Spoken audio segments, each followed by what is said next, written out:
और अभिनंदन की क्या बात करते हैं। मुझे याद है शाह महमूद कुरैशी साहब उस मीटिंग में थे जिसमें प्राइम मिनिस्टर साहब ने आने से इनकार कर दिया और चीफ ऑफ आर्मी स्टाफ तशरीफ लाए।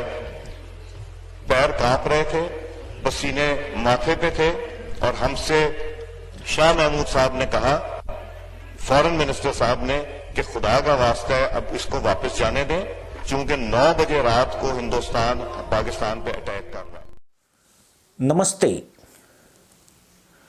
भारत का पड़ोसी और परमाणु संपन्न पाकिस्तान एक बार फिर अवाक और सदमे में है। शिया देश ईरान ने पाकिस्तान में एयर स्ट्राइक करके वहां खलबली मचा दी है। यह कार्रवाई इतनी सटीक और तेज की गई कि हमेशा जागने का दावा करने वाली पाकिस्तानी फौज को इसकी भनक तक नहीं लगी। ईरान ने पाकिस्तान के बलूचिस्तान में मिसाइल और ड्रोन से भारी तबाही मचाई है, जिसमें 30 से ज्यादा मुसलमान आतंकियों के हूर मिलन पर जाने की संभावना है। वहीं पाकिस्तान ने 2 नागरिकों के निपटने और 3 लड़कियों के घायल होने की बात मानी है। मदरसा मुल्क को इस एयर स्ट्राइक की खबर खुद ईरान की एजेंसी इरना से ही मिल पाई, जिसके बाद पाकिस्तानी वायुसेना ने इलाके में जाकर अपने विमानों के हवाई करतब दिखाने शुरू कर दिए। लेकिन तब तक ईरानी ड्रोन्स उसे ठोककर जा चुके थे और वहां मची तबाही साफ साफ दिखाई दे रही थी। ईरान के निशाने पर बलूचिस्तान में पाक फौज के संरक्षण में पल रहे 2 आतंकी ठिकाने थे, जो जैश और अदल समूह से संबंधित है। इन दोनों ठिकानों को ईरान ने नष्ट कर दिया। कुवैत सब्ज क्षेत्र में ईरानी हमलों में तबाह हुए ये ठिकाने जैश उल अदल के सबसे बड़े ठिकानों में से एक थे। जिस दौरान इन ठिकानों पर ईरानी ड्रोन्स और मिसाइल ने हमला बोला, तब यहां 70 से ज्यादा मुसलमान आतंकी मौजूद थे। ईरानी रिपोर्ट में दावा किया गया कि उसने सभी आतंकियों को हुरों की खोज में भेज दिया है। हालांकि अभी तक सही संख्या सामने नहीं आई है। ईरान के हमलों के बाद पाकिस्तान ने हमेशा की तरह गिदड़ भभकी दी है। पाकिस्तान के प्रोपगेंडा विंग ISPR ने कहा कि ईरान ने उनके हवाई क्षेत्र और संप्रभुता का उल्लंघन किया है। अब जो परिणाम आएंगे उसकी जिम्मेदारी ईरान की होगी। यह घटना पूरी तरह से अस्वीकार्य है और इसके गंभीर नतीजे हो सकते हैं। पाकिस्तान में जहां सुन्नी मुसलमान आतंकियों की भरमार है, वहीं ईरान एक शिया बहुल देश है। पाकिस्तान के सुन्नी मुस्लिम ईरान से नफरत करते हैं। ईरान को नक्शे से मिटाने की कसम भी पाकिस्तान के सुन्नी मुसलमानों ने खाई है। पाकिस्तानी फौज ने ईरान को तबाह करने के लिए जैश उल अदल नाम से एक सुन्नी आतंकी समूह बना रखा है। यह संगठन ईरान की सीमा में घुसकर कई बार हमले कर चुका है।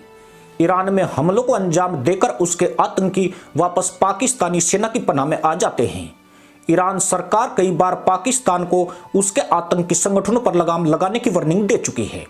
पिछले महीने ही पाकिस्तान के आतंकवादियों ने ईरान के सिस्तान बलूचिस्तान के एक पुलिस स्टेशन पर हमला किया था। इस हमले में 12 पुलिसकर्मी मारे गए थे। माना जा रहा है कि ईरान ने पाकिस्तान से उसी हमले का बदला लिया है। ईरान ने 2 फरवरी 2021 में भी पाकिस्तान पर सर्जिकल स्ट्राइक की थी। दरअसल जैश अल अदल ने ईरान के 2 सैनिकों को अगवा कर लिया था। इनको छुड़ाने के लिए कमांडोज ने ऑपरेशन को अंजाम दिया था। उस वक्त भी पाकिस्तान पर जमकर थूथू सुसु हुई थी, लेकिन बकलोल पाक फौज सिवाय तहमत नचाने के कुछ भी नहीं कर पाई थी। बलूचिस्तान में ईरान के हमलों के बाद पाकिस्तान की फौज ने अपने 2 फाइटर जेट से आसमान में उड़ान भरी है। सेना की ओर से नोटंकी करके मदरसा पैदाइश को आश्वस्त किया गया कि वो अभी भी जाग रहे हैं और ईरान को जवाब देने के लिए पूरी तरह तैयार हैं। गौरतलब है कि जब 26 फरवरी 2019 को भारत ने बालाकोट में एयर स्ट्राइक को अंजाम दिया था, तब पाकिस्तान ने 1 कौवे के मरने का दावा किया था। लेकिन ईरान की एयर स्ट्राइक में 2 आदमियों और 3 लड़कियों के मारे जाने की बात कबूली है। सवाल उठ रहे हैं कि आतंकी ठिकाने पर 2 मुल्लाओं के साथ 3 लड़कियां क्या कर रही थी। क्या अब पाकिस्तान की महिलाएं भी आतंकनी बन रही है? पर सवाल यही है कि अब पाकिस्तान क्या करेगा? क्या वह ईरान के हमले के बाद जवाब देने की स्थिति में है? असल में पाकिस्तान का काम ही भारत, ईरान और अफगानिस्तान से पिटाई खाना है। इन तीनों देशों को जब भी मौका मिलता है वे ठोक बजाकर इसकी चले जाते हैं। पाकिस्तान ने परमाणु बम इसलिए बनाया था कि पड़ोसी देश उससे डरा करेंगे, पर इस बम को हासिल करने के बाद उसकी सबसे ज्यादा ठुकाई हुई है। यही नहीं, तालिबान भी कई बार उसकी तुड़ाई कर चुका है। भारत और ईरान तो हाथ आए मौके को छोड़ते ही नहीं है। फिलहाल पाकिस्तान कुछ भी करने की हालत में नहीं है। उसके हालात ही ऐसे नहीं है कि वह किसी से पंगा ले सके। ईरान से टकराना उसकी बर्बादी का सबब बन सकता है। इसकी वजह यही है कि इस तनाव में ईरान के लिए भारत इजराइल की तरह है, जो उसे निसंकोच मदद मुहैया कराएगा। इसलिए मदरसा मुल्क 4 दिन कुदान मचाएगा, फिर तैमन झाड़कर इस्तंजा करने निकल पड़ेगा। इसी के साथ अनुमति दोस्तों, जय हिंद, वंदे मातरम।